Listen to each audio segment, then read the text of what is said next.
السلام علیکم ورحمۃ اللہ۔ ماشاء اللہ، یہ بڑی پیاری پوسٹیں آپ نے لگائی ہیں، جنت کا شوق بڑھا دیا ہے۔ دنیا کے اندر دیکھیے ایسے نظارے ہیں تو اللہ تعالیٰ نے اپنے مومن بندوں کے لیے کیا کچھ تیار کر کے رکھا ہوا ہوگا۔ اور یہ جو دوسری پوسٹ ہے جس کے اندر عیسیٰ علیہ السلام کا وہ واقعہ اللہ تعالیٰ نے بیان کیا ہے کہ قیامت کے دن اللہ تعالیٰ عیسیٰ علیہ السلام سے پوچھیں گے، اور اس سے پہلے رکوع کے اندر بتایا ہر نبی سے میں پوچھوں گا، پھر ایک مثال دی کہ اس طرح اللہ تعالیٰ عیسیٰ علیہ السلام سے پوچھیں گے۔ اور عیسیٰ علیہ السلام سے کہا جائے گا کہ اے مریم کے بیٹے عیسیٰ، کیا تو نے لوگوں کو کہا تھا کہ مجھے اور میری ماں کو اللہ کے علاوہ ایک الہ ماننا شروع کر دینا؟ یہ تیری تعلیم تھی؟ کیونکہ پیچھے چلنے والے ان پر الزام لگا رہے ہیں آج بھی اور اس وقت بھی کہ انہوں نے یہی کہا تھا کہ میں اللہ کا بیٹا ہوں۔ تو عیسیٰ علیہ السلام کانپ جائیں گے اور کہیں گے کہ یا اللہ، میں وہ بات کیسے کہتا جس کے کہنے کا مجھے کوئی حق نہیں ہے۔ میں تو ان کو یہی کہتا رہا کہ اللہ میرا رب ہے، تمہارا بھی رب ہے، اسی کی عبادت کرو، یہ سیدھا راستہ ہے۔ جب تک ان کے اندر میں رہا میں یہی تعلیم دیتا رہا۔ جب تو نے مجھے اٹھا لیا تو اس کے بعد انہوں نے اگر مجھے اس انداز سے پوجنا پکارنا شروع کر دیا، اور میری ماں کو بھی، تو بالکل میں اس سے بیزار ہوں۔ ہر نبی اسی طریقے سے کہے گا، ہر نیک لوگ جو پوجے گئے وہ اسی طرح کہیں گے۔ اللہ کے بندوں غور کرو، یعقوب علیہ السلام اور یوسف علیہ السلام سے بھی اسی طرح اللہ اپنی نعمتیں یاد دلانے کے بعد پوچھے گا، کیا تم لوگ ایک دوسرے کو سجدے کرتے تھے، یا تمہاری یہ تعلیم تھی، سجدہ تعظیمی تمہارے فلسفے کے مطابق تھا؟ تو بالکل بیزاری کا اعلان کر دیں گے۔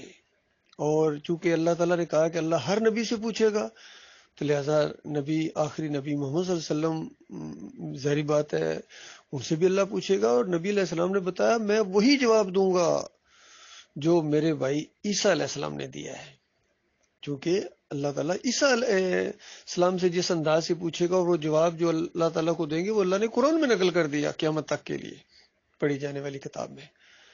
اور نبی علیہ السلام کے اوپر بھی اللہ کی کتنی نعمتیں ہوئی ہیں، رحمتیں ہوئی ہیں، تو ان رحمتوں اور نعمتوں کا ذکر پہلے کیا جائے گا، اس انداز سے یاد لائے گا اللہ تعالیٰ ایک ایک چیز کو، اور پھر آخر میں کہ بتائیے یہ تمہاری تعلیم تھی کہ تو اللہ کی ذات کا ٹکڑا ہے، اللہ نے اپنی ذات کو کاٹ کے تجھے بنایا ہے؟ یا پکارو یا رسول اللہ، یہ تمہاری تعلیم تھی؟ لبیک یا رسول اللہ کے نعرے لگاؤ، یہ تمہاری تعلیم تھی؟ یعنی یہ کس انداز سے تجھے پکارتے رہے، عالم الغیب سمجھتے رہے کہ حضرت بھی موجود ہیں یہاں، دم دم پڑھو درود حضرت بھی ہے موجود۔ اور جو دور سے پڑھتا ہے وہ مدینے والی قبر میں فرشتے لے کے جاتے ہیں، جس طرح توصیف الرحمان کا فلسفہ ہے۔ اور سارے ان سعودیوں کا اور سارے حنبلیوں کا اور سلفیوں کا اور اہل حدیثوں کا اور دیوبندیوں اور شیعوں اور بریلویوں کا تو کہنا ہی کیا، سب کا یہ عقیدہ ہے۔ نبی علیہ السلام کو اس طرح اللہ کے ساتھ انہوں نے الہی بنا لیا ہے۔ پھر ان کی نظر و نیاز کرتے ہیں، کتنے لوگ ان کو پکارتے ہیں، ان کے واسطے وسیلے تو محبوب ترین دعا ہے ان کی، حالانکہ اللہ نے منع کیا۔ اور واسطے وسیلے کا طریقہ بھی اللہ تعالیٰ نے بتایا، وَلِلَّهِ الْأَسْمَاءُ الْحُسْنَىٰ فَادْعُوهُ بِهَا، اللہ کے اچھے اچھے نام ہیں، ان کے ذریعے مجھے پکارو۔ لیکن ان کو یقین نہیں آتا ان مشرکوں کو۔ تو اسی انداز سے جب پیغمبروں سے پوچھا جائے گا، تو جب اصل میں ان عوام کو ذلیل و خوار کرنے کے لیے اللہ تعالیٰ ان سے پوچھے گا، ورنہ تو اللہ کو سب معلوم ہے کہ سارے انبیاء نے توحید کی دعوت دی ہے، سارے انبیاء نے شرک کا رد کیا ہے۔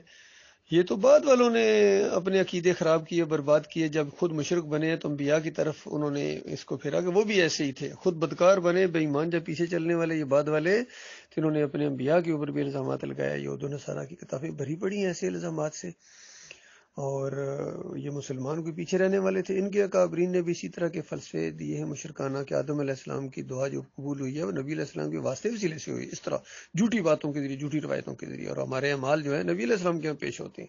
اس طریقے سے انہوں نے کفر و شرک پھیلایا۔ تو ان کو ذلیل کرنے کے لیے اللہ تعالیٰ پوچھے گا جب یوسف علیہ السلام سے اور یعقوب علیہ السلام سے، اس دن سجدہ تعظیم والے گھٹنے ٹیک دیں گے کہ مارے گئے، مروا دیا اس محمد حنیف نے۔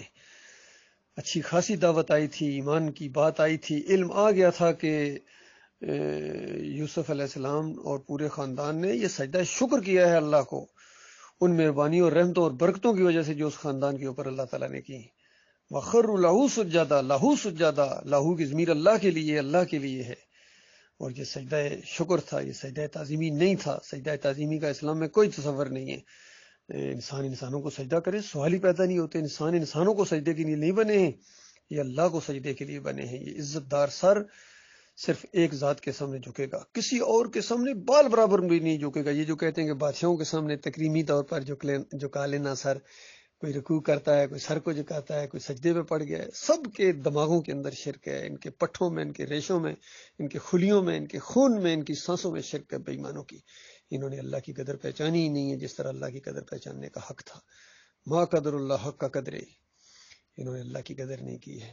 وَمَا لَكُمْ لَا تَرْجُونَ لِلَّهِ وَقَارًا، اور تمہیں کیا ہو گیا ہے، تمہارے ہاں اللہ کا کوئی وقار نہیں. اس طرح کھول کھول کے ان کو بتایا گیا، ان کے کانوں نے یہ باتیں سنی ہیں اور تحریری طور پر ان کے ہاتھوں میں پکڑائے گئے یہ مضمون کہ دیکھو یہ اللہ کو سجدہ تھا.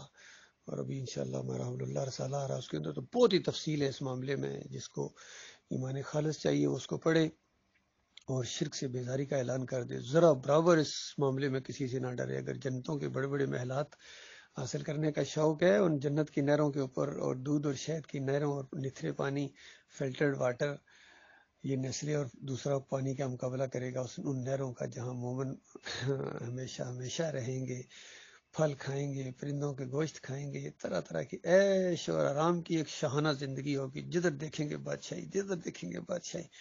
اور سب سے بڑی بات یہ، کوئی بےہودہ بات وہاں نہ سنیں گے، اور سارے کافر و مشرکوں اور منافقوں اور باغیوں کو جہنم کے اندر دھکیل دیا جائے گا. اس طرح بھی اللہ تعالیٰ مومنوں کی آنکھوں کو ٹھنڈا کرے گا، چونکہ یہ بے ایمان دنیا میں مومنوں سے جھگڑا کیا کرتے تھے، مومنوں کو اذیتیں دیا کرتے تھے، مومنوں سے قطع تعلق کرتے تھے.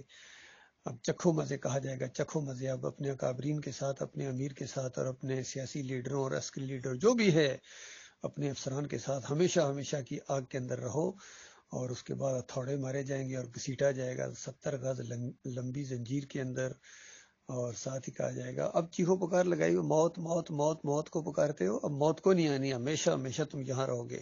تمہیں موقع دیا گیا تھا دنیا کے اندر، سمجھانے والے بھی آئے تھے، لیکن تم نے وہ موقع زیادہ ضائع کر دیا. تمہیں اللہ سے زیادہ پیارے تھے بیوی، بچے، بہن، بھائی، اکابرین اور محلے والے اور علاقے والے اور اپنے جو مشرک تمہارے لیڈر تھے، وہ تمہیں اللہ سے زیادہ پیارے تھے. اب انہی کے ساتھ ہمیشہ کے ساتھ رہو.